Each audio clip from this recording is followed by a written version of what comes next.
चलिए फ्रेंड्स, आते हैं सेकेंड लेक्चर पे फाइनल अकाउंट्स के। जैसे कि मैंने आपको बताया था कि इस लेक्चर में हम देखेंगे कि किस तरह से ट्रेडिंग अकाउंट बनाते हैं। हम ट्रेडिंग अकाउंट बनाएंगे भी और उसको बहुत अच्छे से समझेंगे भी। तो लेट्स स्टार्ट।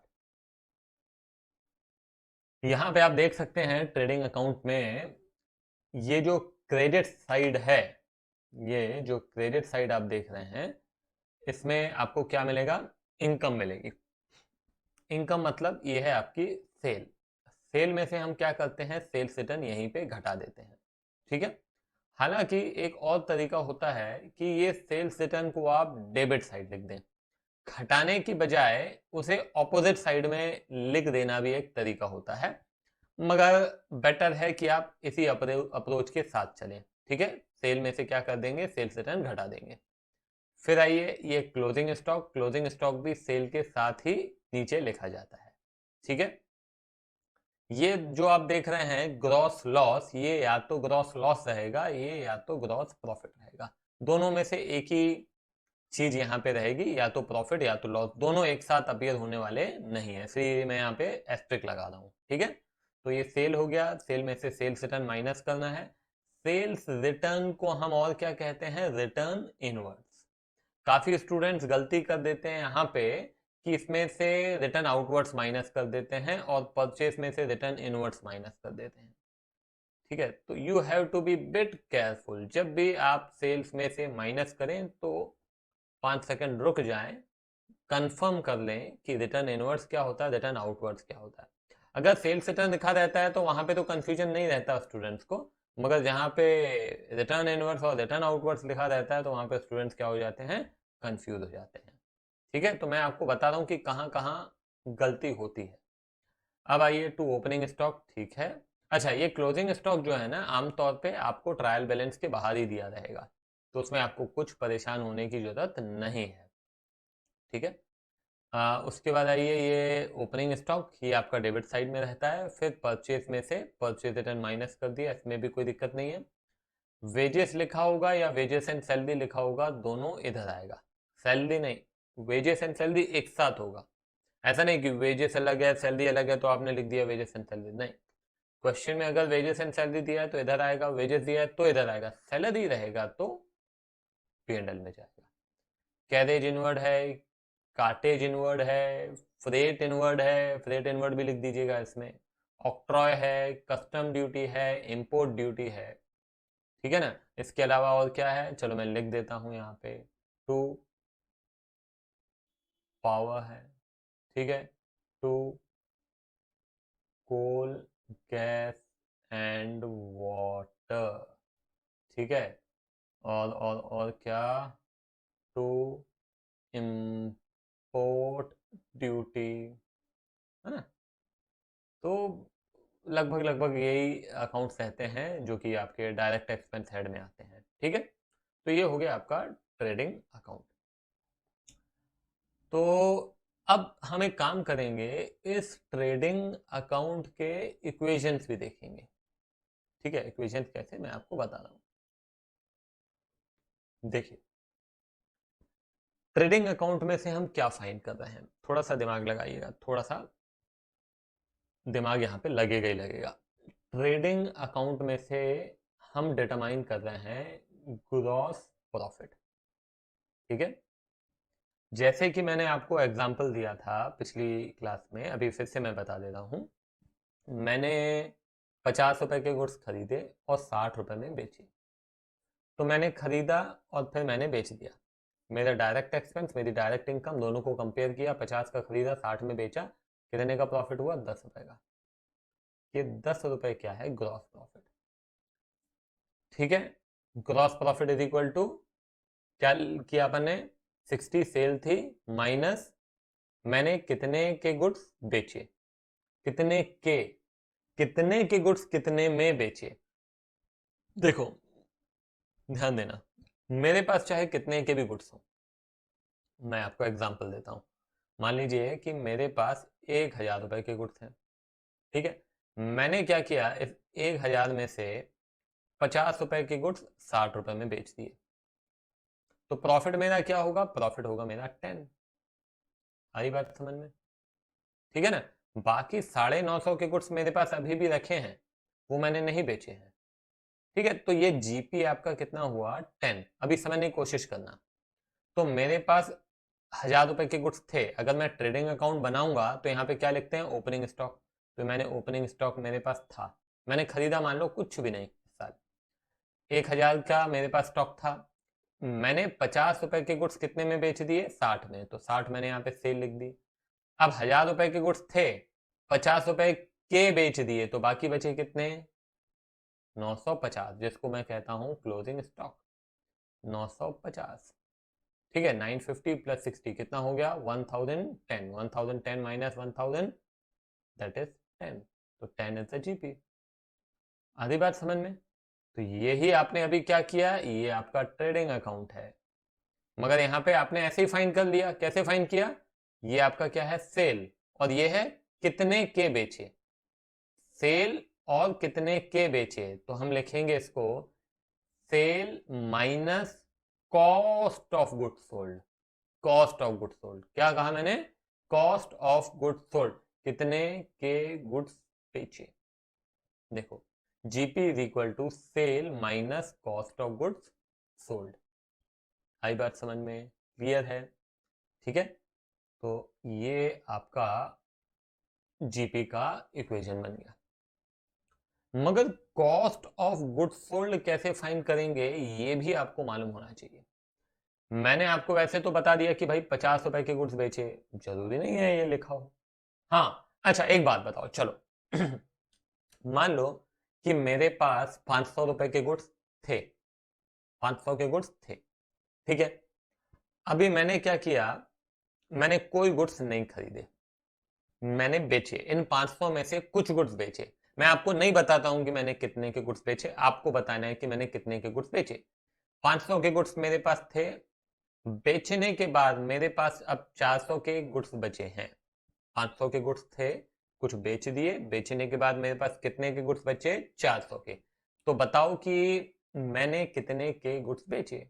आप कहेंगे ऑब्वियस सी बात है, 100 रुपए के। 500 में से 100 रुपए बेच दिए, तभी तो 400 रुपए गुड्स बचे हमारे पास। परफेक्ट।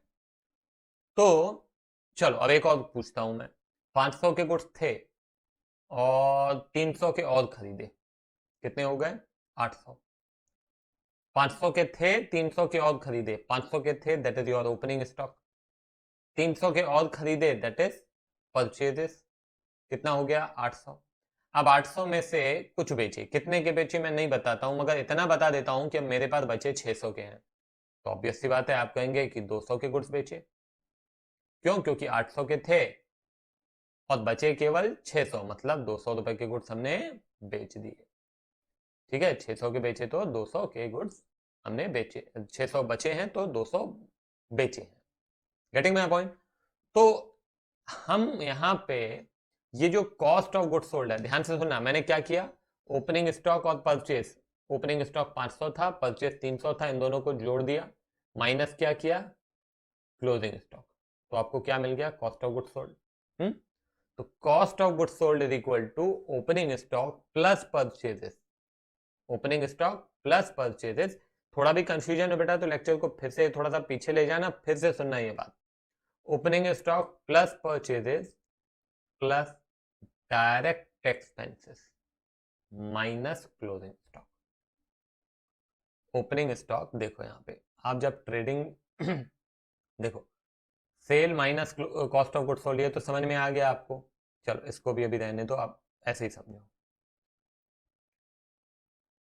ये मेरे पास मान लो कि 1000 के गुड्स थे, ठीक है, 500 के गुड्स और खरीदे, चलो 500 के गुड्स और खरीदे, और मैंने 100 रुपए इन गुड्स के ऊपर खर्च भी किया है, चाहे वो परचेस से रिलेटेड था चाहे प्रोडक्शन से रिलेटेड था।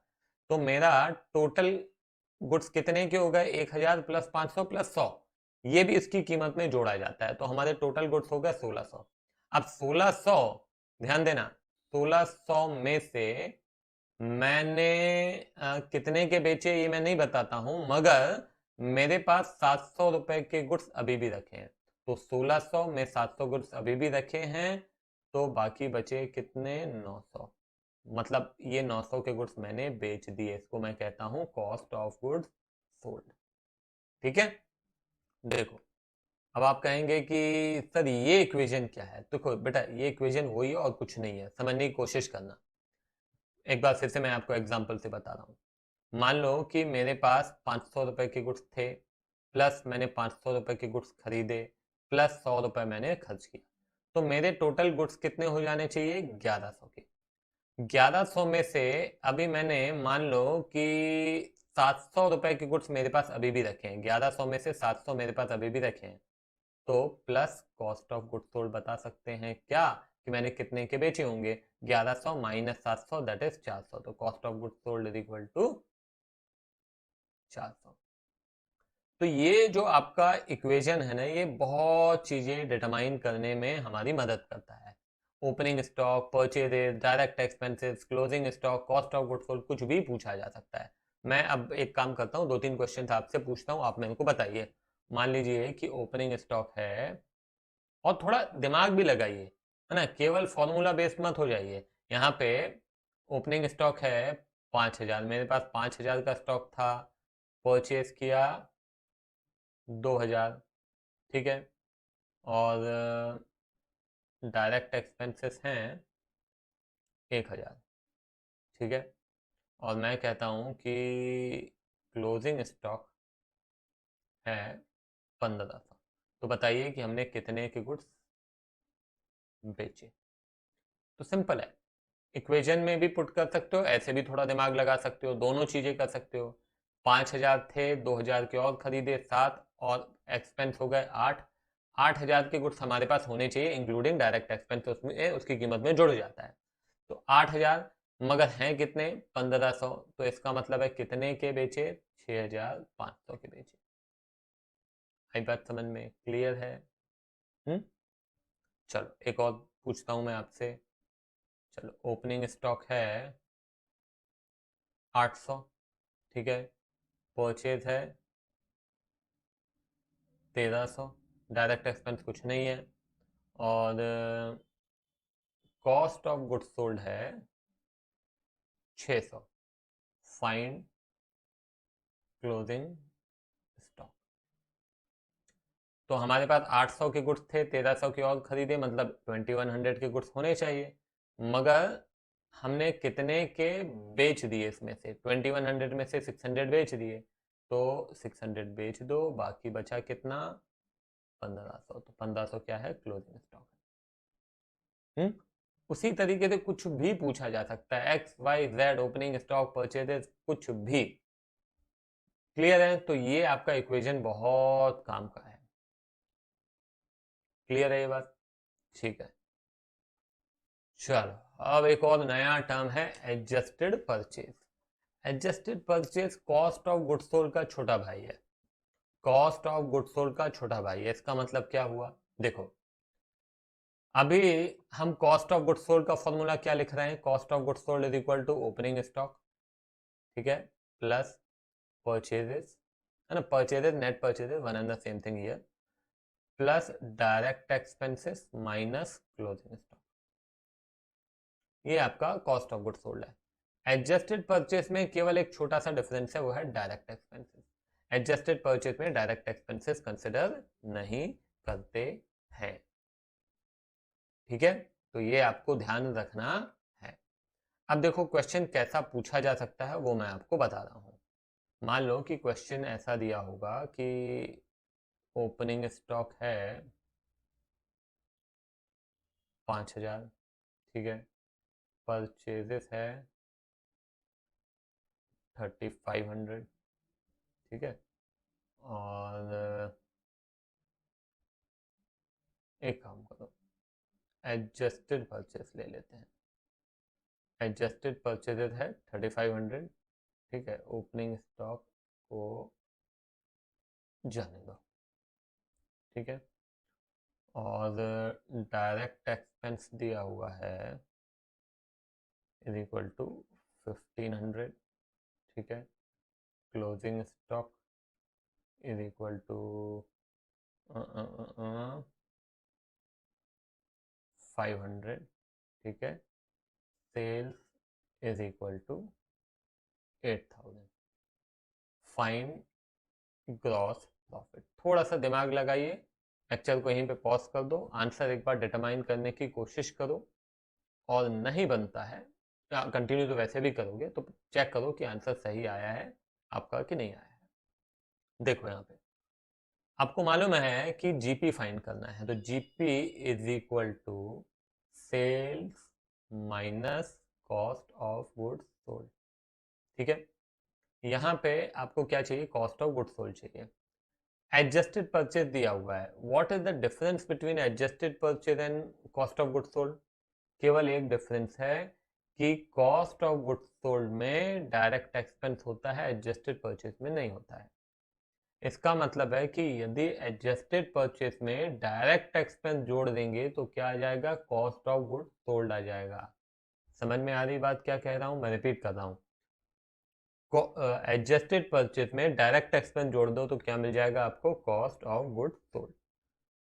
तो यहाँ पे cost of goods sold is equal to adjusted purchase at 3500 plus 1500, that is 5000। अब आपको क्या चाहिए, जीपी चाहिए था ना, तो जीपी आपका क्या आएगा, sales minus cost of goods sold, तो 8000 माइनस 5000, दैट इज 3000। ये क्या है आपका जीपी। हाँ, एक बात ध्यान देना आप, अब आपके दिमाग में आ सकता है कि सर क्लोजिंग स्टॉक का क्या करेंगे। बेटा क्लोजिंग स्टॉक का क्या करोगे, यदि आपके पास कॉस्ट ऑफ गुड्स सोल्ड मिल गया, सेल मिल गया, तो आपको क्लोजिंग स्टॉक की क्या जरूरत है, आपके लिए किसी काम का नहीं है, आपके लिए वो यूजलेस है। यदि आपके पास सेल और कॉस्ट ऑफ गुड्स सोल्ड है तो। आई बात समझ में? ठीक है, तो ये ध्यान रखना है आपको, ये सारे के सारे इक्वेशंस आप लिखिए, आगे इनको यूज करेंगे हम अच्छे से, आपको और अच्छे से चीजें सारी क्लियर हो जाएंगी। तो याद बहुत अच्छे से हो जाना चाहिए, cost of goods sold is equal to opening stock plus purchases plus direct expenses minus closing stock. Adjusted purchase is equal to opening stock plus purchases minus closing stock. Direct expense consider नहीं करना है, बाकी सारी चीजें। GP is equal to cell minus cost of good sold. ठीक है, उसी प्रकार से क्लोजिंग स्टॉक का फॉर्मूला बोले तो भी कोई दिक्कत नहीं है, opening stock plus purchases minus cost of goods sold is equal to closing stock. Clear है? ठीक है, चल अब ये closing entries of trading account, मान लो कभी पूछ लें कि क्लोजिंग एंट्रीज क्या है, तो क्लोजिंग एंट्रीज कुछ नहीं है। देखो यार,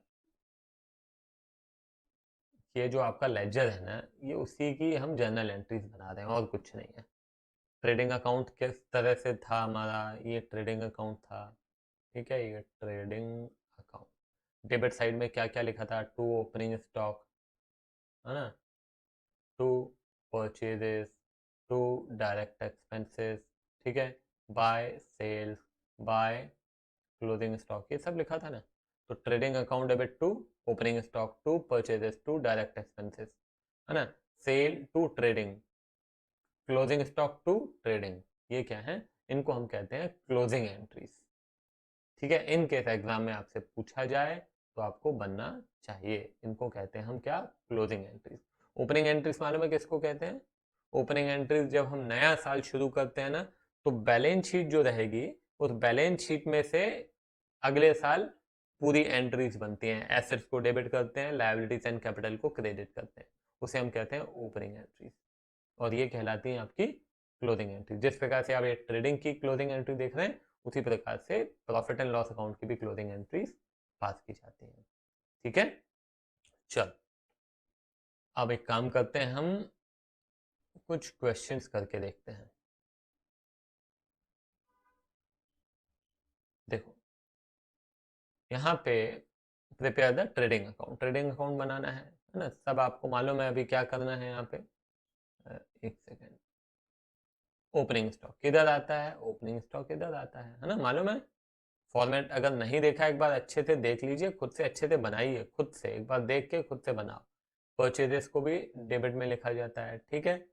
फ्रेट ऑन अबव, ये देखो, ये डेबिट साइड आया, ये डेबिट साइड आया, फ्रेट ऑन अबव मतलब परचेज पे है, तो डायरेक्ट एक्सपेंस है, बिल्कुल ये भी डेबिट में लिख दो।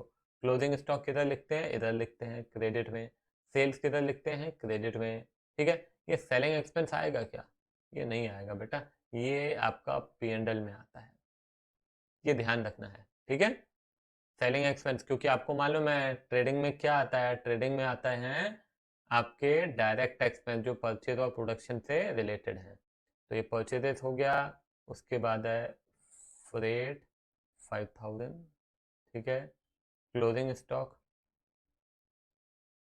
15,000, ठीक है, सेल्स 1,90,000 और सेलिंग एक्सपेंस कहीं अपीयर नहीं होगा। क्या करना है अभी है 190 एंड 15 कितना हो जाता है 2,05,000। अब माइनस कर देते हैं यहाँ पे हम, तो 2,05,000 माइनस 25,000 माइनस, तो आंसर आता है आपका 45,000। यहाँ पे टोटल सेम आएगा और ये टू ग्रॉस प्रॉफिट कितना है 45,000, है ना। यहाँ पे लिख दिया करो transfer to profit and loss account, ठीक है। तो आंसर 45,000। तो बस ऐसे ही आपको, अब ये क्वेश्चन आप खुद से ट्राई करके देखिए, इसका आप एक बार खुद से ट्राई कीजिए, यहीं पे पॉज करें, फिर उसके बाद कंप्लीट हो जाता है तो आप रिज्यूम करो और चेक कर लो कि सही है या नहीं है, ठीक है। तो ये देखो ओपनिंग स्टॉक है, ये ओपनिंग स्टॉक इधर आ जाएगा 1 लाख, ठीक है। फिर है परचेजेस 6,72,000, आपको पूरा लिखना है, ठीक है, 672। फिर आ जाओ कैरेज इनवर्ड्स 30,000, वेजेस है 50,000 आएगा इधर, सेल्स है 11 लाख, ये भी मैंने लिख दिया यहाँ पे, ठीक है। लिख दूँ क्या यहाँ पे, ये आपका परचेजेस है, ये आपका कैरेज है, ये आपका वेजेस है, ठीक है, ये आपकी सेल्स है। फिर हाँ, अभी क्या है, ये रिटर्न इनवर्ड्स जो है ना, ये रिटर्न इनवर्ड्स यहाँ पे हमको सेल्स में से माइनस करना चाहिए था, तो ये हम क्या करेंगे, एक मिनट मैं आपको बता देता हूँ। ये परचेज भी और सेल्स भी, इन दोनों को तो हम यहाँ पे क्या करेंगे, ये सेल्स लिखेंगे यहाँ पे, सेल्स है आपकी 11 लाख, तो 11 लाख ये अंदर ही लिखो आप, पहले पढ़ लिया करो, बेटर है। फिर हम क्या करेंगे, लेस कर देंगे सेल्स रिटर्न, कितना है सेल्स रिटर्न 1 लाख, ठीक है। तो ये कितना हो जाएगा 10 लाख, ठीक है। ये हो गया सेल्स, ये सेल्स रिटर्न। अब आ जाओ ये परचेज, परचेज कितना है, परचेज है 672, ठीक है, माइनस कर दो रिटर्न आउटवर्ड, परचेज रिटर्न 72,000, ठीक है। तो ये कितना हो जाएगा 6 लैक्स, ये भी हो गया। क्लोजिंग स्टॉक, तो क्लोजिंग स्टॉक भी यहाँ पे ले लीजिए आप, कितना है 2 लाख, ठीक है। सैलरी नहीं आएगा, क्यों, क्योंकि ये जाता है P&L में, ठीक है। तो ये आ गया 10 एंड 2 कितना 12 लैक्स, माइनस करते हैं इस तरफ अपन, 1 lakh plus 6 lakh plus 50,000 minus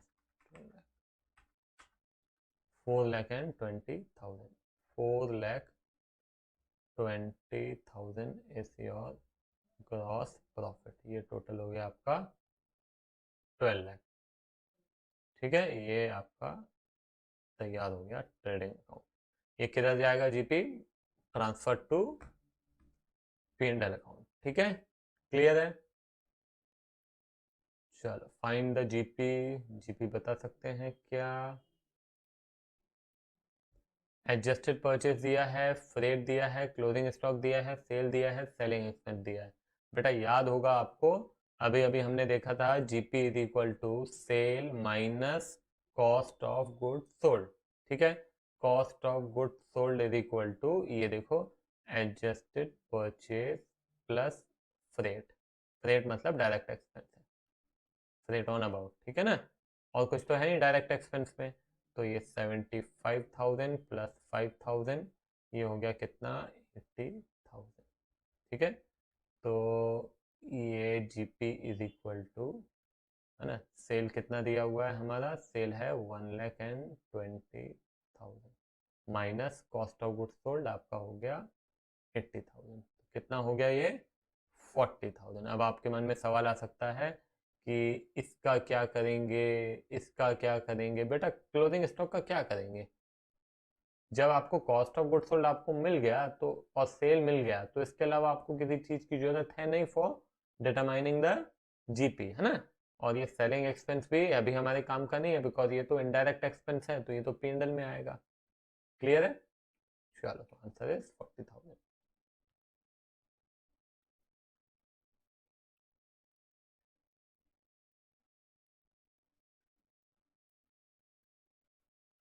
चलो, आंसर आ ही गया, हालांकि आपने देख ही लिया है कि क्या है आंसर। फिर भी एक बार ट्राई करके देखो आप। ठीक है, यहाँ पे फाइंड द जीपी। तो आपको क्या दिया हुआ है? कॉस्ट ऑफ गुड्स सोल्ड दिया हुआ है और सेल दिया हुआ है। तो हमको और किसी चीज़ की ज़रूरत नहीं है, इसकी भी नहीं है, इसकी भी नहीं है, इसकी भी नहीं है, इसकी भी नहीं है। केवल और केवल आपको sale minus cost of goods sold चाहिए। तो 1,20,000, है ना, माइनस क्या, 75,000। तो आंसर आ गया 45,000। क्लियर है? समझ में आया? तो थोड़ा थोड़ा ट्रेडिंग आपको मेरे ख्याल से अब समझ में आने लगा होगा। आगे बढ़ते हैं अगली क्लास में, फिर देखते हैं क्या पढ़ना है आगे। Bye bye.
चलिए फ्रेंड्स, आते हैं सेकेंड लेक्चर पे फाइनल अकाउंट्स के। जैसे कि मैंने आपको बताया था कि इस लेक्चर में हम देखेंगे कि किस तरह से ट्रेडिंग अकाउंट बनाते हैं।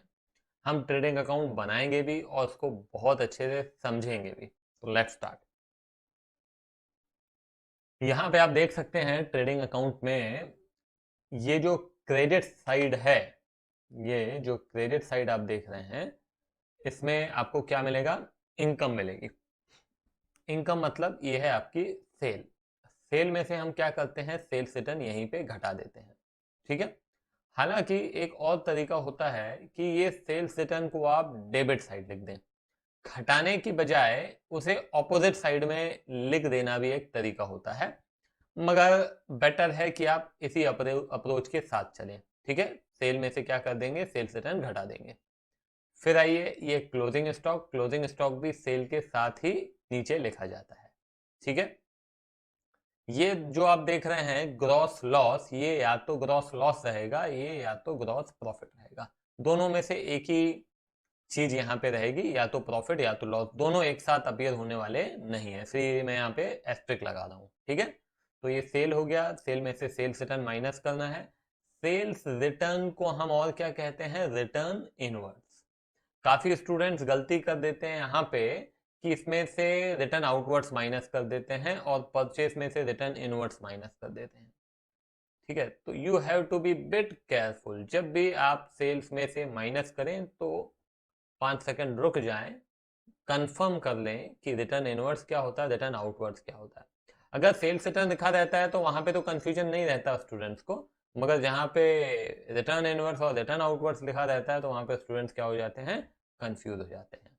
ठीक है। तो मैं आपको बता रहा हूं कि कहां कहां गलती होती है। अब आइए टू ओपनिंग स्टॉक। ठीक है। अच्छा, ये क्लोजिंग स्टॉक जो है ना, आमतौर पे आपको ट्रायल बैलेंस के बाहर ही दिया रहेगा, तो उसमें आपको कुछ परेशान होने की जरूरत नहीं है। ठीक है। उसके बाद आइए, ये ओपनिंग स्टॉक, ये आपका डेबिट साइड में रहता है। फिर परचेज में से परचेज रिटर्न माइनस कर दिया, इसमें भी कोई दिक्कत नहीं है। वेजेस लिखा होगा या वेजेस एंड सैलरी लिखा होगा, दोनों इधर आएगा। सैलरी नहीं, वेजेस एंड सैलरी एक साथ होगा। ऐसा नहीं कि वेजेस अलग है सैलरी अलग है तो आपने लिख दिया वेजेस एंड सैलरी, नहीं। क्वेश्चन में अगर वेजेस एंड सैलरी दिया है तो इधर आएगा, वेजेस दिया है तो इधर आएगा, सैलरी रहेगा तो P&L में जाएगा। कैरेज इनवर्ड है, कार्टेज इनवर्ड है, फ्रेट इनवर्ड है, फ्रेट इनवर्ड भी लिख दीजिएगा इसमें। ऑक्ट्रॉय है, कस्टम ड्यूटी है, इंपोर्ट ड्यूटी है। ठीक है ना। इसके अलावा और क्या है? चलो मैं लिख देता हूं यहाँ पे। टू पावर है। ठीक है। To coal, gas and water.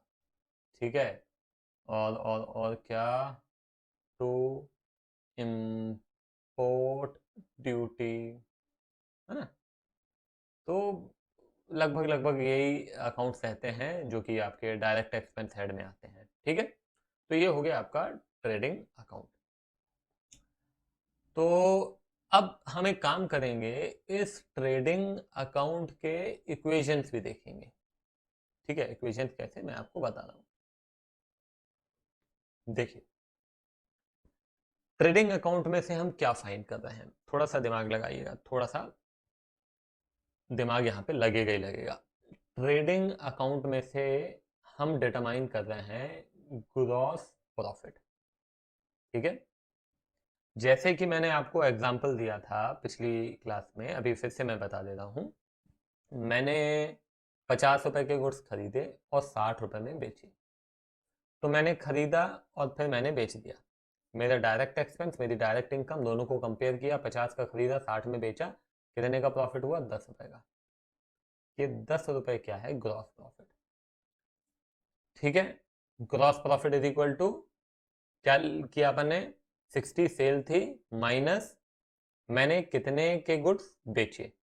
कितने के, कितने के गुड्स कितने में बेचे। देखो, ध्यान देना, मेरे पास चाहे कितने के भी गुड्स हो, मैं आपको एग्जांपल देता हूं। मान लीजिए कि मेरे पास 1,000 रुपए के गुड्स हैं। ठीक है। मैंने क्या किया, इस 1,000 में से 50 रुपए के गुड्स 60 रुपए में बेच दिए। तो प्रॉफिट मेरा क्या होगा? प्रॉफिट होगा मेरा 10। आई बात समझ में? ठीक है ना। बाकी 950 के गुड्स मेरे पास अभी भी रखे हैं, वो मैंने नहीं बेचे हैं। ठीक है, तो ये जीपी आपका कितना हुआ 10। अभी समझने की कोशिश करना। तो मेरे पास 1000 रुपए के गुड्स थे, अगर मैं ट्रेडिंग अकाउंट बनाऊंगा तो यहाँ पे क्या लिखते हैं, ओपनिंग स्टॉक। तो मैंने ओपनिंग स्टॉक मेरे पास था, मैंने खरीदा मान लो कुछ भी नहीं इस साल, 1000 का मेरे पास स्टॉक था। मैंने 50 रुपए के गुड्स कितने में बेच दिए, 60 में, तो 60 मैंने यहाँ पे सेल लिख दी। अब 1000 रुपए के गुड्स थे, 50 रुपए के बेच दिए, तो बाकी बचे कितने, 950, जिसको मैं कहता हूं क्लोजिंग स्टॉक, 950। ठीक है, 950 प्लस 60 कितना हो गया, 1010। 1010 माइनस 1000, दैट इज 10। तो 10 इज द जीपी। आधी बात समझ में। तो यही आपने अभी क्या किया, ये आपका ट्रेडिंग अकाउंट है, मगर यहाँ पे आपने ऐसे ही फाइन कर लिया। कैसे फाइन किया, ये आपका क्या है, सेल, और ये है कितने के बेचे, सेल और कितने के बेचे। तो हम लिखेंगे इसको sale minus cost of goods sold. Cost of goods sold, क्या कहा मैंने, कॉस्ट ऑफ गुड्स सोल्ड, कितने के गुड्स बेचे। देखो, GP is equal to cell minus cost of goods sold. आई बात समझ में, क्लियर है। ठीक है, तो ये आपका जीपी का इक्वेशन बन गया। मगर कॉस्ट ऑफ गुड्स सोल्ड कैसे फाइंड करेंगे, ये भी आपको मालूम होना चाहिए। मैंने आपको वैसे तो बता दिया कि भाई 50 रुपए के गुड्स बेचे, जरूरी नहीं है ये लिखा हो। हाँ अच्छा, एक बात बताओ, चलो मान लो कि मेरे पास 500 रुपए के गुड्स थे, 500 के गुड्स थे। ठीक है, अभी मैंने क्या किया, मैंने कोई गुड्स नहीं खरीदे, मैंने बेचे, इन 500 में से कुछ गुड्स बेचे। मैं आपको नहीं बताता हूं कि मैंने कितने के गुड्स बेचे, आपको बताना है कि मैंने कितने के गुड्स बेचे। 500 के गुड्स मेरे पास थे, बेचने के बाद मेरे पास अब 400 के गुड्स बचे हैं। 500 के गुड्स थे, कुछ बेच दिए, बेचने के बाद मेरे पास कितने के गुड्स बचे, 400 के। तो बताओ कि मैंने कितने के गुड्स बेचे। आप कहेंगे ऑब्वियस सी बात है, 100 रुपए के, 500 में से 100 रुपए बेच दिए, तभी तो 400 रुपए गुड्स बचे हमारे पास। परफेक्ट। तो चलो अब एक और पूछता हूं मैं, 500 के गुड्स थे और 300 के और खरीदे, कितने हो गए, 800। 500 के थे, 300 के और खरीदे, 500 के थे, that is your opening stock, 300 के और खरीदे, दैट इज परचेजेस, कितना हो गया, 800। अब 800 में से कुछ बेचे, कितने के बेचे मैं नहीं बताता हूं, मगर इतना बता देता हूं कि अब मेरे पास बचे 600 के हैं। तो ऑब्वियस सी बात है, आप कहेंगे कि 200 के गुड्स बेचे। क्यों, क्योंकि 800 के थे और बचे केवल 600, मतलब 200 रुपए के गुड्स हमने बेच दिए। ठीक है, 600 के बेचे तो 200 के गुड्स हमने बेचे, 600 बचे हैं तो 200 बेचे हैं। Getting my point. तो हम यहाँ पे ये जो कॉस्ट ऑफ गुड्स सोल्ड है, ध्यान से सुनना, मैंने क्या किया, ओपनिंग स्टॉक और परचेस, ओपनिंग स्टॉक 500 था, परचेस 300 था, इन दोनों को जोड़ दिया, माइनस क्या किया, क्लोजिंग स्टॉक। तो आपको क्या मिल गया, कॉस्ट ऑफ गुड्स सोल्ड। तो cost of goods sold is equal to opening stock plus purchases, opening stock plus purchases.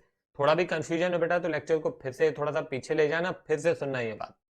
Opening stock plus purchases plus direct expenses minus closing stock. Opening stock देखो यहाँ पे, आप जब trading देखो, sale minus cost of goods sold, ये तो समझ में आ गया आपको। चलो इसको भी अभी रहने दो, आप ऐसे ही समझो।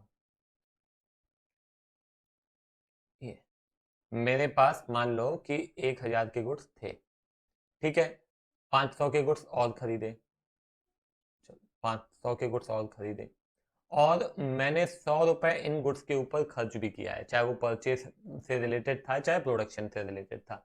तो मेरा टोटल गुड्स कितने के हो गए, 1000 प्लस 500 प्लस 100, ये भी इसकी कीमत में जोड़ा जाता है, तो हमारे टोटल गुड्स हो गए 1600।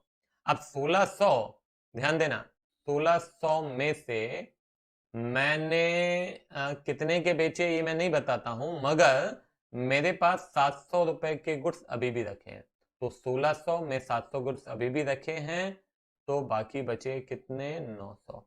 मतलब ये 900 के गुड्स मैंने बेच दिए, इसको मैं कहता हूं कॉस्ट ऑफ गुड्स सोल्ड। ठीक है, देखो अब आप कहेंगे कि सर ये इक्वेशन क्या है। देखो बेटा, ये इक्वेशन वही है और कुछ नहीं है, समझने की कोशिश करना। एक बार फिर से मैं आपको एग्जांपल से बता रहा हूँ। मान लो कि मेरे पास 500 रुपए के गुड्स थे, प्लस मैंने 500 रुपए के गुड्स खरीदे, प्लस 100 रुपए मैंने खर्च किया, तो मेरे टोटल गुड्स कितने हो जाने चाहिए? 1100 के। 1100 में से अभी मैंने मान लो कि 700 रुपए के गुड्स मेरे पास अभी भी रखे हैं, 1100 में से 700 मेरे पास अभी भी रखे हैं, तो plus cost of goods sold बता सकते हैं क्या कि मैंने कितने के बेचे होंगे? 1100 माइनस 700 दैट इज 400, तो cost of goods sold is equal to 400। तो ये जो आपका इक्वेशन है ना, ये बहुत चीजें डिटरमाइन करने में हमारी मदद करता है। Opening stock, purchases, direct expenses, closing stock, cost of goods sold, कुछ भी पूछा जा सकता है। मैं अब एक काम करता हूँ, 2-3 क्वेश्चन आपसे पूछता हूँ, आप मेरे को बताइए। मान लीजिए कि ओपनिंग स्टॉक है, और थोड़ा दिमाग भी लगाइए, है ना, केवल फॉर्मूला बेस्ड मत हो जाइए। यहाँ पे ओपनिंग स्टॉक है 5000, मेरे पास 5000 का स्टॉक था, परचेज किया 2000, ठीक है, और डायरेक्ट एक्सपेंसेस हैं 1000, ठीक है, और मैं कहता हूँ कि क्लोजिंग स्टॉक है 1500। तो बताइए कि हमने कितने के गुड्स बेचे। तो सिंपल है, इक्वेशन में भी पुट कर सकते हो, ऐसे भी थोड़ा दिमाग लगा सकते हो, दोनों चीजें कर सकते हो। 5000 थे, 2000 के और खरीदे 7, और एक्सपेंस हो गए 8। 8000 के गुड्स हमारे पास होने चाहिए इंक्लूडिंग डायरेक्ट एक्सपेंस, उसमें उसकी कीमत में जुड़ जाता है। तो 8000, मगर हैं कितने? 1500, तो इसका मतलब है कितने के बेचे? 6500 के बेचे। आई बात समझ में क्लियर है? हम्म, चलो एक और पूछता हूं मैं आपसे। चलो, ओपनिंग स्टॉक है 800, ठीक है, परचेज है 1300, डायरेक्ट एक्सपेंस कुछ नहीं है, और कॉस्ट ऑफ गुड्स सोल्ड है 600। Find closing stock. तो हमारे पास 800 के गुड्स थे, 1300 के और खरीदे, मतलब 2100 के गुड्स होने चाहिए, मगर हमने कितने के बेच दिए? इसमें से 2100 में से 600 बेच दिए, तो 600 बेच दो, बाकी बचा कितना? 1500। तो 1500 क्या है? Closing stock. उसी तरीके से कुछ भी पूछा जा सकता है, X Y Z, opening stock, purchases, कुछ भी। क्लियर है? तो ये आपका इक्वेशन बहुत काम का है। क्लियर है ये बात? ठीक है, चलो अब एक और नया टर्म है, adjusted purchase. Adjusted purchase cost of goods sold का छोटा भाई है। कॉस्ट ऑफ गुड्स सोल्ड का छोटा भाई है, इसका मतलब क्या हुआ? देखो, अभी हम कॉस्ट ऑफ गुड्स सोल्ड का फॉर्मूला क्या लिख रहे हैं? Cost of goods sold is equal to opening stock, ठीक है, प्लस परचेजेस, है ना, purchases, net purchases, one and the same thing here, plus direct expenses minus closing stock. ये आपका कॉस्ट ऑफ गुड्स सोल्ड है। एडजस्टेड परचेस में केवल एक छोटा सा डिफरेंस है, वो है डायरेक्ट एक्सपेंसेस। एडजस्टेड परचेस में डायरेक्ट एक्सपेंसेस कंसिडर नहीं करते हैं, ठीक है, तो ये आपको ध्यान रखना है। अब देखो क्वेश्चन कैसा पूछा जा सकता है वो मैं आपको बता रहा हूं। मान लो कि क्वेश्चन ऐसा दिया होगा कि ओपनिंग स्टॉक है 5000, ठीक है, परचेजेस है 3500, ठीक है, और एक काम करो, एडजस्टेड परचेस ले लेते हैं।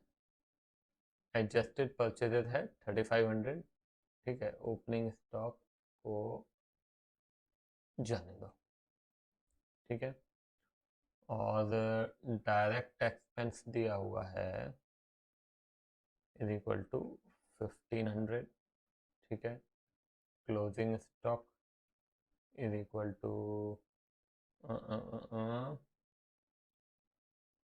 500, ठीक है, sales is equal to 8000। Find gross profit. थोड़ा सा दिमाग लगाइए, लेक्चर को यहीं पे पॉज कर दो, आंसर एक बार डिटरमाइन करने की कोशिश करो, और नहीं बनता है, कंटिन्यू तो वैसे भी करोगे, तो चेक करो कि आंसर सही आया है आपका कि नहीं आया है। देखो यहाँ पे आपको मालूम है कि जीपी फाइंड करना है, तो GP is equal to sales minus cost of goods sold. ठीक है, यहाँ पे आपको क्या चाहिए, कॉस्ट ऑफ गुड्स सोल्ड चाहिए। एडजस्टेड परचेज दिया हुआ है, what is the difference between adjusted purchase and cost of goods sold? केवल एक डिफरेंस है कि कॉस्ट ऑफ गुड्स सोल्ड में डायरेक्ट एक्सपेंस होता है, एडजस्टेड परचेज में नहीं होता है।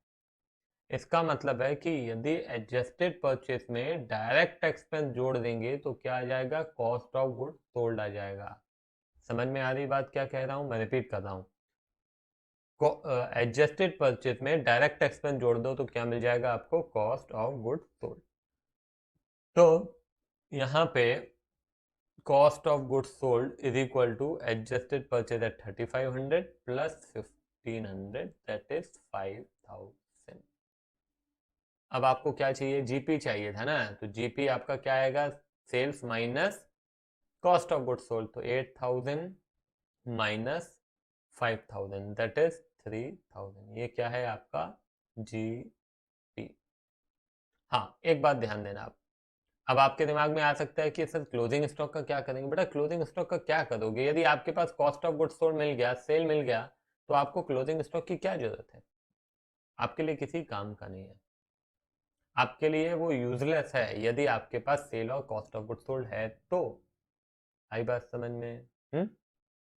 ठीक है, तो ये ध्यान रखना है आपको, ये सारे के सारे इक्वेशंस आप लिखिए, आगे इनको यूज करेंगे हम अच्छे से, आपको और अच्छे से चीजें सारी क्लियर हो जाएंगी। तो याद बहुत अच्छे से हो जाना चाहिए, cost of goods sold is equal to opening stock plus purchases plus direct expenses minus closing stock. Adjusted purchase is equal to opening stock plus purchases minus closing stock. Direct expense consider नहीं करना है, बाकी सारी चीजें। GP is equal to cell minus cost of good sold. ठीक है, उसी प्रकार से क्लोजिंग स्टॉक का फॉर्मूला बोले तो भी कोई दिक्कत नहीं है, opening stock plus purchases minus cost of goods sold is equal to closing stock. Clear है? ठीक है, चल अब ये closing entries of trading account, मान लो कभी पूछ लें कि क्लोजिंग एंट्रीज क्या है, तो क्लोजिंग एंट्रीज कुछ नहीं है। देखो यार, ये जो आपका लेजर है ना, ये उसी की हम जर्नल एंट्रीज बना रहे हैं और कुछ नहीं है। ट्रेडिंग अकाउंट किस तरह से था हमारा, ये ट्रेडिंग अकाउंट था, ठीक है, ये ट्रेडिंग अकाउंट। डेबिट साइड में क्या क्या लिखा था, टू ओपनिंग स्टॉक, है ना, to purchases, to direct expenses, ठीक है, by sales, by closing stock, ये सब लिखा था ना। तो trading account debit to opening stock, to purchases, to direct expenses, है ना, sale to trading, closing stock to trading, ये क्या है, इनको हम कहते हैं क्लोजिंग एंट्रीज। ठीक है, इन केस एग्जाम में आपसे पूछा जाए तो आपको बनना चाहिए, इनको कहते हैं हम क्या, क्लोजिंग एंट्रीज। ओपनिंग एंट्रीज मालूम है किसको कहते हैं? ओपनिंग एंट्रीज जब हम नया साल शुरू करते हैं ना, तो बैलेंस शीट जो रहेगी, उस बैलेंस शीट में से अगले साल पूरी एंट्रीज बनती हैं, एसेट्स को डेबिट करते हैं, लायबिलिटीज एंड कैपिटल को क्रेडिट करते हैं, उसे हम कहते हैं ओपनिंग एंट्रीज, और ये कहलाती है आपकी क्लोजिंग एंट्री। जिस प्रकार से आप ये ट्रेडिंग की क्लोजिंग एंट्री देख रहे हैं, उसी प्रकार से प्रॉफिट एंड लॉस अकाउंट की भी क्लोजिंग एंट्रीज पास की जाती हैं। ठीक है, चल अब एक काम करते हैं, हम कुछ क्वेश्चंस करके देखते हैं। देखो यहाँ पे prepare the trading account, trading account बनाना है ना, सब आपको मालूम है अभी क्या करना है। यहाँ पे एक सेकेंड, ओपनिंग स्टॉक किधर आता है, ओपनिंग स्टॉक किधर आता है ना, मालूम है। फॉर्मेट अगर नहीं देखा, एक बार अच्छे से देख लीजिए, खुद से अच्छे से बनाइए, खुद से एक बार देख के खुद से बनाओ। परचेजेस को भी डेबिट में लिखा जाता है, ठीक है। फ्रेट ऑन अबव, ये देखो, ये डेबिट साइड आया, ये डेबिट साइड आया। फ्रेट ऑन अबव मतलब परचेज पे है, तो डायरेक्ट एक्सपेंस है, बिल्कुल ये भी डेबिट में लिख दो। क्लोजिंग स्टॉक किधर लिखते हैं, इधर लिखते हैं क्रेडिट में। सेल्स किधर लिखते हैं, क्रेडिट में, ठीक है। ये सेलिंग एक्सपेंस आएगा क्या, ये नहीं आएगा बेटा, ये आपका P&L में आता है, ये ध्यान रखना है, ठीक है। सेलिंग एक्सपेंस, क्योंकि आपको मालूम है ट्रेडिंग में क्या आता है, ट्रेडिंग में आता है आपके डायरेक्ट एक्सपेंस जो परचेज और प्रोडक्शन से रिलेटेड है। तो ये परचेजेस हो गया, उसके बाद है फ्रेट 5000, ठीक है, क्लोजिंग स्टॉक 15000, ठीक है, सेल्स 1,90,000 और सेलिंग एक्सपेंस कहीं अपीयर नहीं होगा।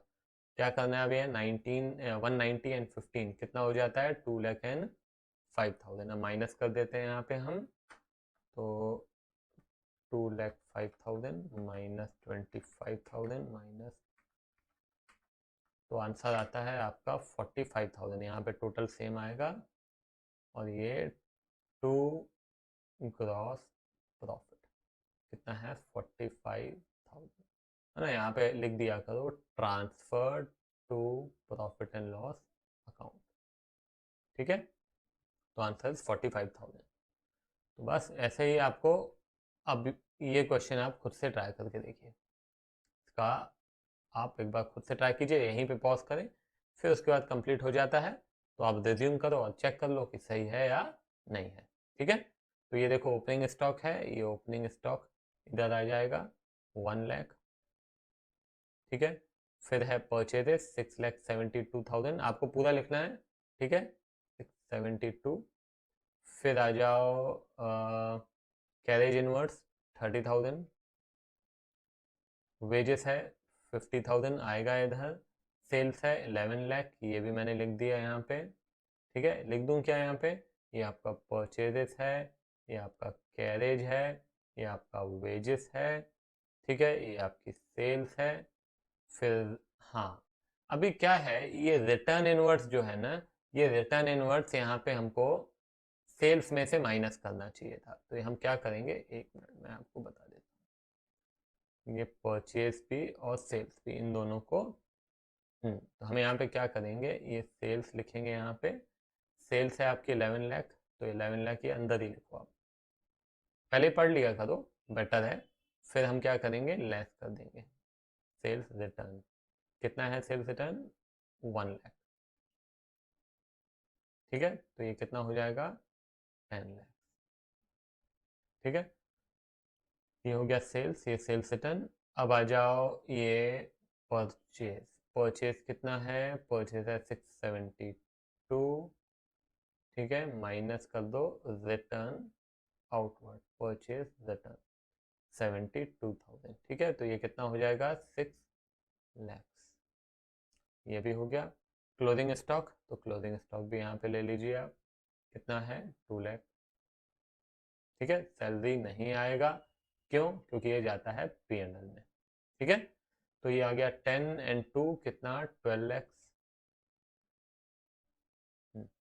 माइनस करते हैं इस तरफ अपन, 1 lakh plus 6 lakh plus 50,000 minus 4 lakh and 20,000, 4 lakh 20,000 is your gross profit, ये टोटल हो गया आपका 12 लाख, ठीक है। ये आपका तैयार हो गया ट्रेडिंग अकाउंट। ये किधर जाएगा GP, transfer to P&L account, ठीक है, क्लियर है। चलो फाइंड द जीपी, जीपी बता सकते हैं क्या, एडजस्टेड परचेज दिया है, फ्रेट दिया है, क्लोजिंग स्टॉक दिया है, सेल दिया है, सेलिंग एक्सपेंस दिया है। बेटा याद होगा आपको, अभी अभी हमने देखा था GP is equal to cell minus cost of goods sold, ठीक है। Cost of goods sold is equal to, ये देखो, adjusted purchase plus freight, freight मतलब डायरेक्ट एक्सपेंस है, फ्रेट ऑन अबाउट, ठीक है ना, और कुछ तो है नहीं डायरेक्ट एक्सपेंस में। तो ये 75,000 प्लस 5,000, ये हो गया कितना 80,000, ठीक है।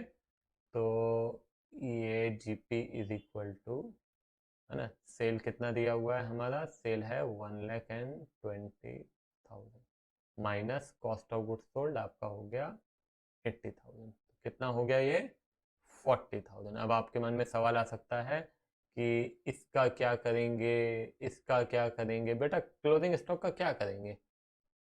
जब आपको कॉस्ट ऑफ गुड सोल्ड आपको मिल गया तो और सेल मिल गया तो इसके अलावा आपको किसी चीज की जरूरत है नहीं फॉर डिटरमाइनिंग द जीपी, है ना।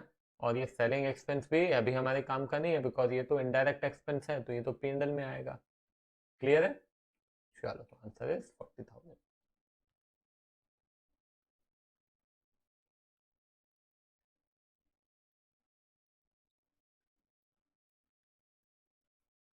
चलो, आंसर आ ही गया, हालांकि आपने देख ही लिया है कि क्या है आंसर। फिर भी एक बार ट्राई करके देखो आप, ठीक है। यहाँ पे फाइंड द जीपी, तो आपको क्या दिया हुआ है? कॉस्ट ऑफ गुड्स सोल्ड दिया हुआ है और सेल दिया हुआ है। तो हमको और किसी चीज़ की ज़रूरत नहीं है, इसकी भी नहीं है, इसकी भी नहीं है, इसकी भी नहीं है, इसकी भी नहीं है, केवल और केवल आपको sale minus cost of goods sold चाहिए। तो 1,20,000 है ना, माइनस क्या 75,000, तो आंसर आ गया 45,000। क्लियर है? समझ में आया? तो थोड़ा थोड़ा ट्रेडिंग आपको मेरे ख्याल से अब समझ में आने लगा होगा। आगे बढ़ते हैं अगली क्लास में, फिर देखते हैं क्या पढ़ना है आगे। Bye bye.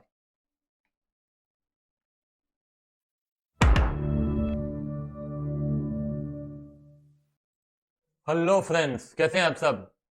आज हम देखने जा रहे हैं थर्ड लेक्चर फाइनल अकाउंट्स का।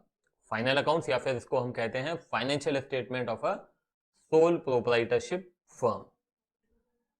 तो फर्स्ट और सेकंड लेक्चर में क्या पढ़ा, एक बार मैं फटाफट आपको रिवाइज करा देता हूं। फर्स्ट लेक्चर में हमने इंट्रोडक्शन देखा था फाइनल अकाउंट्स का, और हमने ये देखा था कि ये जो फाइनल अकाउंट्स बनाया जाता है, ये बनाया जाता है ट्रायल बैलेंस की मदद से। और ट्रायल बैलेंस कहां से बनाया जाता है? लेजर से। लेजर कहां से बनते हैं? जर्नल एंट्रीज से, ठीक है, या फिर सब्सिडरी बुक से। तो फाइनल अकाउंट्स में क्या क्या हम बनाते हैं? सोल प्रोप्राइटरशिप की बात कर रहे हैं तो हम यहां पे बनाते हैं trading account, profit and loss account, balance sheet. Trading and P&L क्या बताते हैं? किसी भी फर्म का फाइनेंशियल परफॉर्मेंस बताते हैं कि भाई साल भर में हमने कैसा परफॉर्म किया। ट्रेडिंग आपका ग्रॉस प्रॉफिट बताता है, और प्रॉफिट एंड लॉस अकाउंट आपका नेट प्रॉफिट बताता है।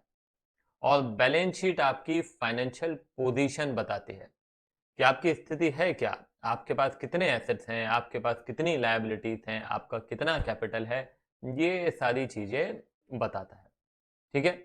और हमने ये भी देखा था कि जो कुछ ट्रायल बैलेंस के अंदर दिया हुआ है वो केवल और केवल एक ही जगह जाएगा, या तो ट्रेडिंग में जाएगा, या तो P&L में जाएगा, या तो बैलेंस शीट में जाएगा, दो जगह नहीं जाएगा, ठीक है। ट्रेडिंग में क्या जाता है? Direct expenses, direct income. P&L में क्या जाता है? इनडायरेक्ट एक्सपेंसेस और इनडायरेक्ट इनकम। डायरेक्ट एक्सपेंस किसको कहते हैं? जो कि आपके परचेज या प्रोडक्शन से रिलेटेड है। डायरेक्ट इनकम मतलब जिस चीज का आप बिजनेस कर रहे हैं उसी में से इनकम हो रही है, जैसे कि सेल। आपका स्टेशनरी का बिजनेस है, स्टेशनरी के गुड्स आपने बेचे, सेल किया, वो आपकी क्या है? डायरेक्ट इनकम है। उसके अलावा जो इनकम हो रही है वो डायरेक्ट इनकम नहीं कहलाती है। जैसे कि हमने अपने शॉप का एक फ्लोर रेंट पे दिया हुआ है, लेट आउट किया हुआ है, और वो रेंट मिल रहा है, तो वो हमारी क्या? डायरेक्ट इनकम नहीं है, वो हमारी इनडायरेक्ट इनकम है, ठीक है। हमने कहीं इन्वेस्टमेंट किया हुआ है, वहां से इंटरेस्ट मिल रहा है, डिविडेंड मिल रहा है, वगैरह वगैरह, ये सारी इनडायरेक्ट इनकम होती है। हमारा उस चीज का बिजनेस नहीं है, हमारा तो स्टेशनरी का बिजनेस है।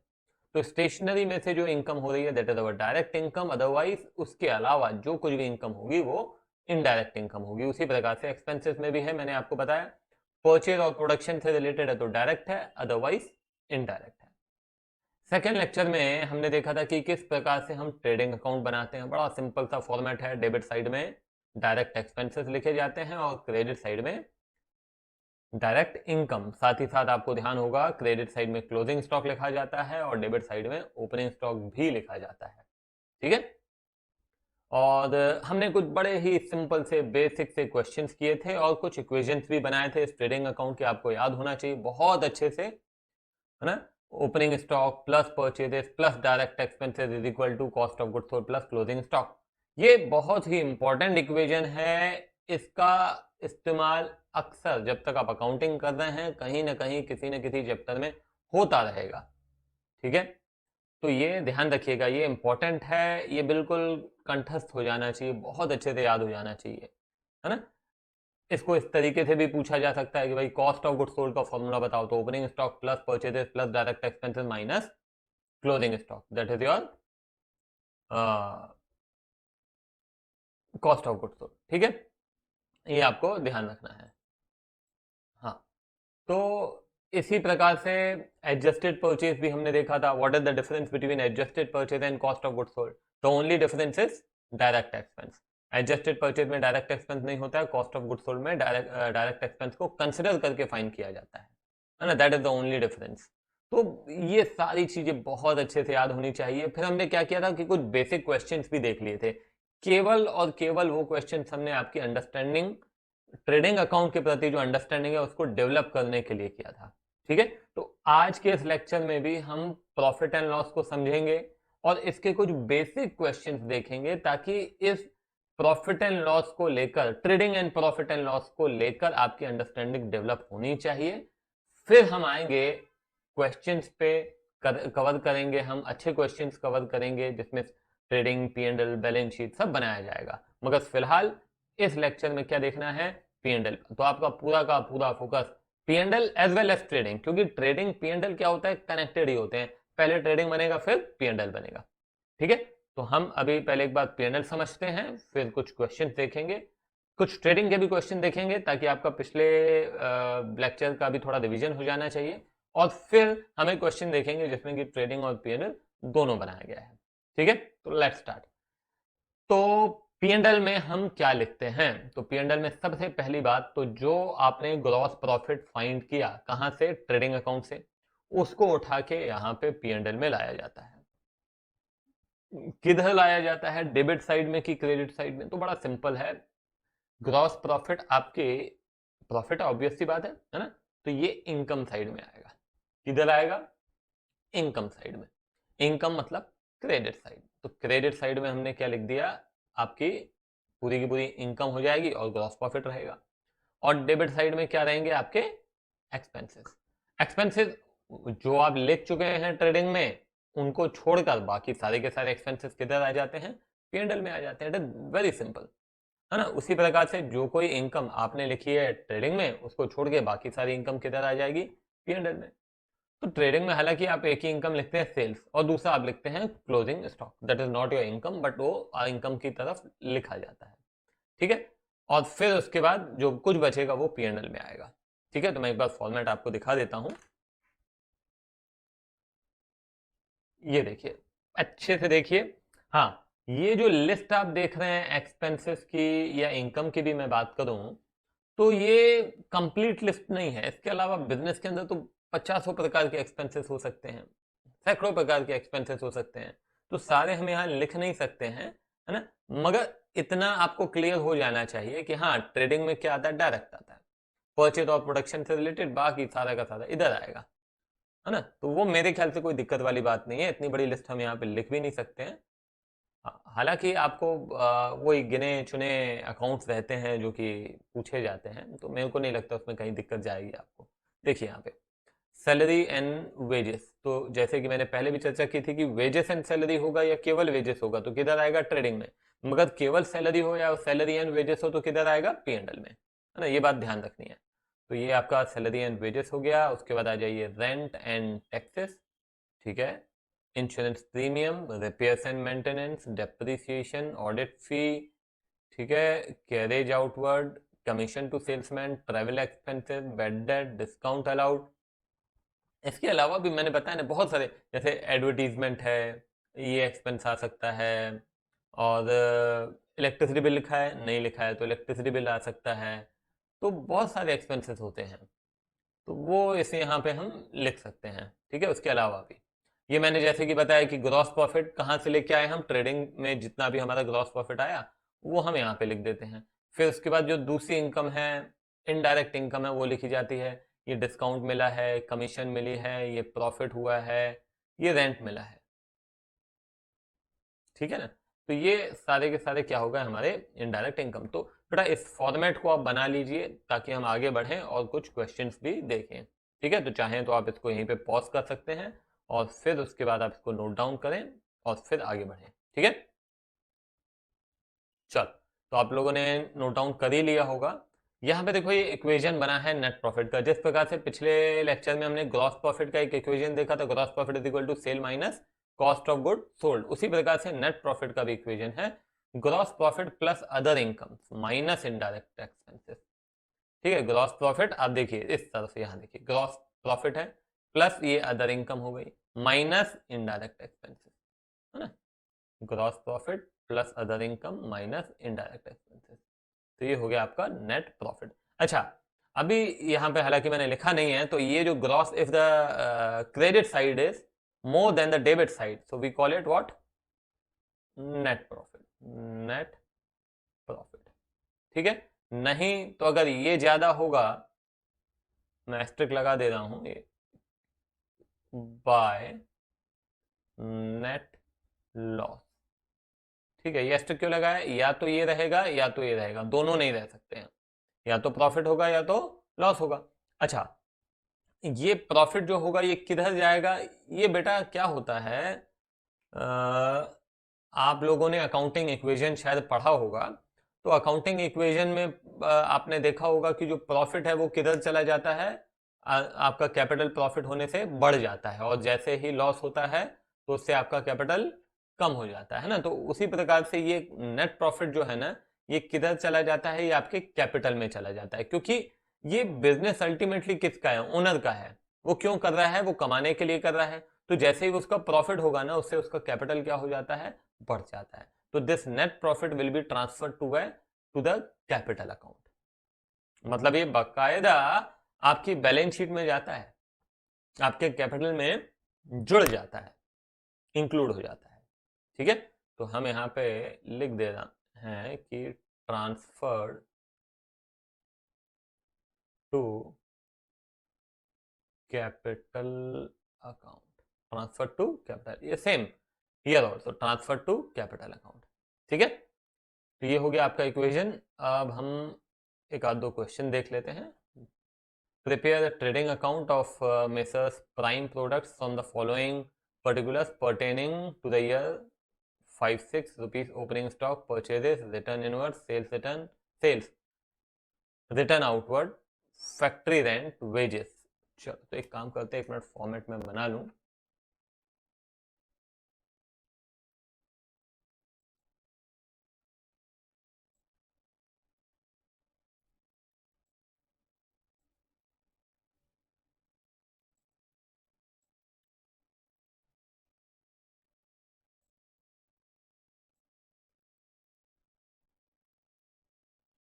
चलो, ये फॉर्मेट है। ठीक है, यहाँ पे हम ये ओपनिंग स्टॉक किधर आता है, इधर आता है, ध्यान है आपको। ठीक है, तो ओपनिंग स्टॉक इधर आता है डेबिट साइड में, और क्लोजिंग स्टॉक इधर आता है, ध्यान रखिएगा इस बात का। परचेजेस है 1,10,000, तो मैं लिख नहीं रहा हूँ, केवल मैं अमाउंट लिख रहा हूँ, यहाँ पे अकाउंट नहीं लिख रहा हूँ, 1,10,000। अच्छा, एक सेकेंड, यहाँ पे एक बात का हमेशा ध्यान देना है कि ये अमाउंट जो है परचेज और सेल्स का स्पेशली आप हमेशा अंदर ही लिखें, वो ही ज़्यादा अच्छा रहेगा, क्योंकि इसमें आपको परचेज रिटर्न माइनस करना पड़ता है। ठीक है, तो ये आपका ओपनिंग स्टॉक हो गया, चलो लिख देते हैं। फिर उसके बाद अब आपको ये मालूम होना चाहिए कि रिटर्न आउटवर्ड और रिटर्न इनवर्ड, ये इनमें से कौन सा परचेज रिटर्न है। तो return outward is the purchase return, return inward is the sales return. तो ये रिटर्न आउटवर्ड 7,000, ये लो 7,000 माइनस किया। ठीक है, ये आपका हो जाएगा परचेज रिटर्न, माइनस किया मैंने 1,03,000। ठीक है, उसके बाद ये हो गया आपका परचेजेस हो गया और रिटर्न आउटवर्ड हो गया। अब आ जाते हैं इधर हम सेल्स में, तो सेल्स है आपका 3 लाख। ठीक है, और रिटर्न इनवर्ड, ये है return inward, less sales return 5,000, तो ये हो जाएगा 295। ये भी हो गया। फैक्ट्री रेंट, फैक्ट्री रेंट बिल्कुल डायरेक्ट एक्सपेंस है, फैक्ट्री का खर्चा है। ठीक है, factory rent 30,000, wages direct expense है 40,000। ठीक है, उसके अलावा कुछ है क्या, क्लोजिंग स्टॉक वगैरह दिया है, नहीं दिया है। तो बस अभी क्या करना है, डिफरेंस फाइंड करना है। तो 295 इस तरफ है, उस तरफ देख लेते हैं कितना है, और 223 माइनस 295 तो ये हो जाता है 72,000। ठीक है, ये 295 इधर भी लिखेंगे। ये बकायदा आपको हेडिंग डालनी पड़ेगी। हेडिंग क्या लिखेंगे ये भी मैं बता दे रहा हूँ, trading account for the year ended 31 मार्च 2006 ऐसे लिखा जाएगा। क्या, trading account for the year ended 31 मार्च 2006 इस तरह से लिखा जाएगा। ये है आपका ग्रॉस प्रॉफिट। ठीक है, transfer to where, transfer to profit and loss account. Answer देख लेते हैं, बिल्कुल सही है 72,000। क्लियर है, तो ये हम ऑलरेडी देख चुके हैं। चलो एक और क्वेश्चन है ट्रेडिंग अकाउंट के ऊपर, छोटा सा सिंपल सा क्वेश्चन है। लेक्चर को यहीं पे पॉज करें, खुद से ट्राई करें, नहीं बनता है ना, ये आंसर चेक करना है तो ही आप कंटिन्यू करें, मगर पहले खुद जरूर ट्राई कर ले, जरूरी है। ठीक है, चलो तो यहाँ पे सबसे पहले ओपनिंग स्टॉक है 60,000, मैं यहाँ लिख दे रहा हूँ। मैं ज़्यादा समय ना लूँ इसलिए कोशिश करूंगा कि शॉर्ट में लिख दूंगा ओपनिंग स्टॉक। परचेजेस, तो परचेजेस के लिए आप देखो परचेज रिटर्न दिया हुआ है, तो बेटर है कि परचेजेस इधर लिखा, कितना है 3 लाख। ठीक है, और परचेज रिटर्न को माइनस किया 18,000, तो ये हो जाएगा 282। ठीक है, ये हो गया, ये हो गया सेल्स। तो सेल्स रिटर्न भी है क्या, बिल्कुल है, तो 7,50,000। ठीक है, माइनस सेल्स रिटर्न कीजिए 30,000, तो ये हो जाएगा 7,20,000। तो ये हो गया आपका, ये हो गया, ये हो गया। कैरेज देख लेते हैं, कैरेज, कैरेज ऑन परचेज है, मतलब आपका डायरेक्ट एक्सपेंस है 12,000। ठीक है ना, कोई दिक्कत नहीं है। कैरेज ऑन सेल्स हम यहाँ पे नहीं लेंगे ट्रेडिंग में। फैक्ट्री रेंट बिल्कुल लेंगे, फैक्ट्री का एक्सपेंस है, तो ये फैक्ट्री रेंट। उसके बाद ऑफिस रेंट नहीं लेंगे, इनडायरेक्ट एक्सपेंस है, परचेज और प्रोडक्शन से रिलेटेड होना चाहिए। Dock and clearing charges, dock and clearing charges क्या है, डॉक चार्जेस मतलब जब हमारे जो गुड्स है ना, जब शिप से आते हैं, समुद्र के रास्ते आते हैं ना, तो वहां पे हमको जो आपके गुड्स हैं वो अनलोड होते हैं और उनका जो गोडाउन रहता है वहां पे रखे जाते हैं, तो वो डॉक चार्जेस लगते हैं। और जो आपका क्लियरेंस होता है तो वहां पे क्लियरिंग चार्जेस लगते हैं, उसको हम कहते हैं डॉक एंड क्लियरिंग चार्जेस। तो ये आप जो गुड खरीद रहे हैं ना, तो ये परचेज से रिलेटेड है, तो परचेज से रिलेटेड मतलब डायरेक्ट एक्सपेंसेस है। ठीक है, तो ये हो गया आपका डॉक एंड क्लियरिंग चार्जेस। ठीक है, 48,000 done. Freight and octroi, octroi हालांकि मैं शायद पहले भी बता चुका हूं कि ये एक एक स्टेट से दूसरे स्टेट में जब गुड्स पहले आते थे, तो एक कुछ बॉर्डर्स पे ये टैक्स लगता था, इसको हम कहते थे ऑक्ट्रॉय, हिंदी में इसको कहते हैं चुंगी नाका। मगर आजकल ये टैक्स नहीं लगता है। ये तो क्या है कि बुक्स में, अभी भी कुछ बुक्स में इस तरह से लिखा रहता है, बाकी ये अबॉलिश हो चुका है 2017 में, अब लगता नहीं है। तो हालांकि रेलिवेंट नहीं है, मगर हमको अभी इस बात से मतलब भी नहीं है। हमको तो ये देखना है कि ये फ्रेट एंड ऑक्ट्रॉय है, मतलब परचेज से रिलेटेड है। ठीक है, धीरे धीरे मेरे ख्याल से आने वाली अब बुक्स में ये ऑक्ट्रॉय वर्ड का यूज शायद ना हो। तो ये फ्रेट एंड ऑक्ट्रॉय ये आपका परचेज से रिलेटेड है, इसलिए मैं इसको डायरेक्ट एक्सपेंस लिख रहा हूँ। कोल गैस एंड वाटर ये फैक्ट्री का खर्चा है। ठीक है, तो ये भी आपका डायरेक्ट एक्सपेंस हो गया। ठीक है, तो क्या यहाँ पे क्लोजिंग स्टॉक है क्या, नहीं क्लोजिंग स्टॉक नहीं दिया हुआ है, तो बस हम यहाँ पे कैलकुलेट कर लेते हैं। 7,20,000 एक तरफ है, और इधर देख लेते हैं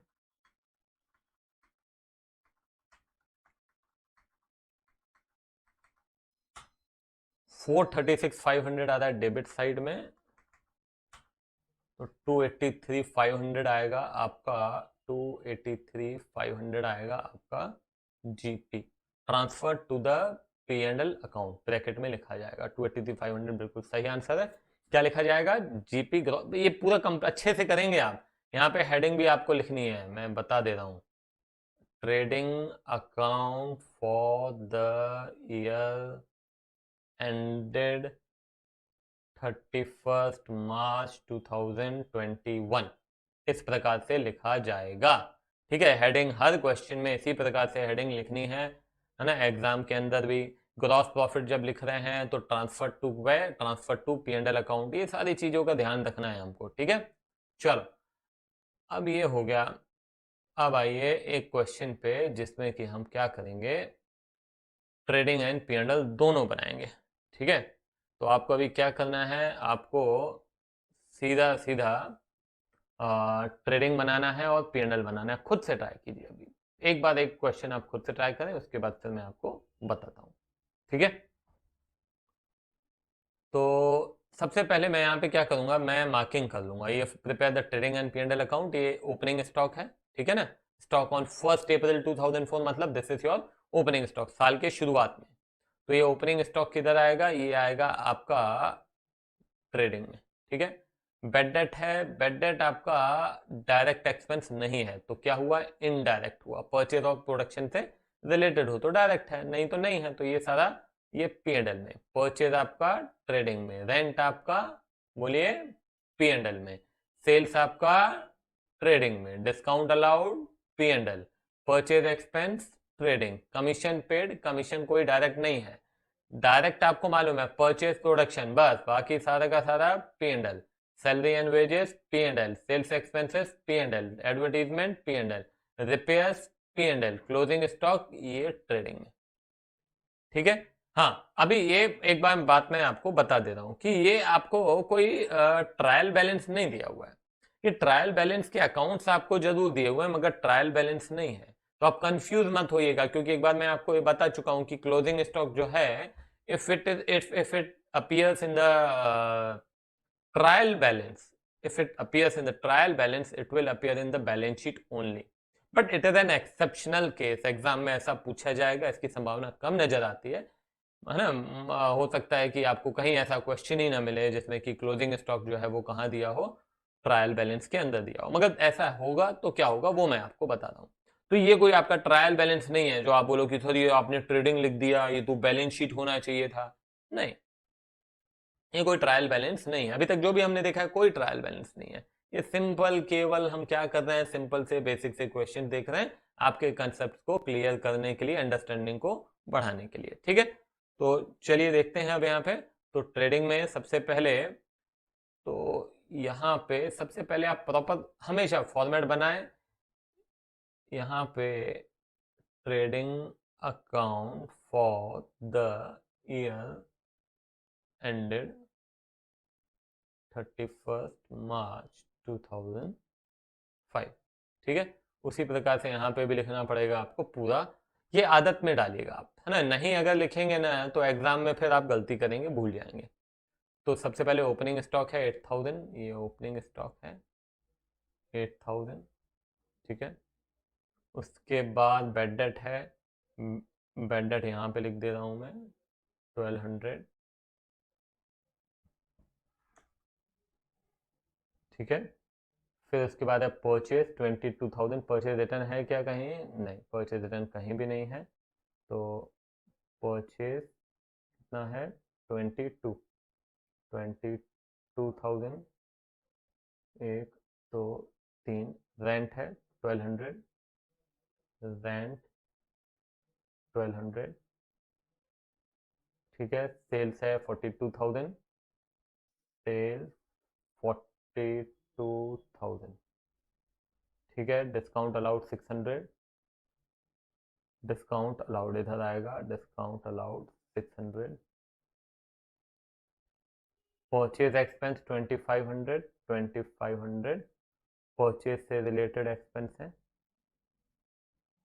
ठीक है, कमीशन पेड 1100, कमीशन 1100,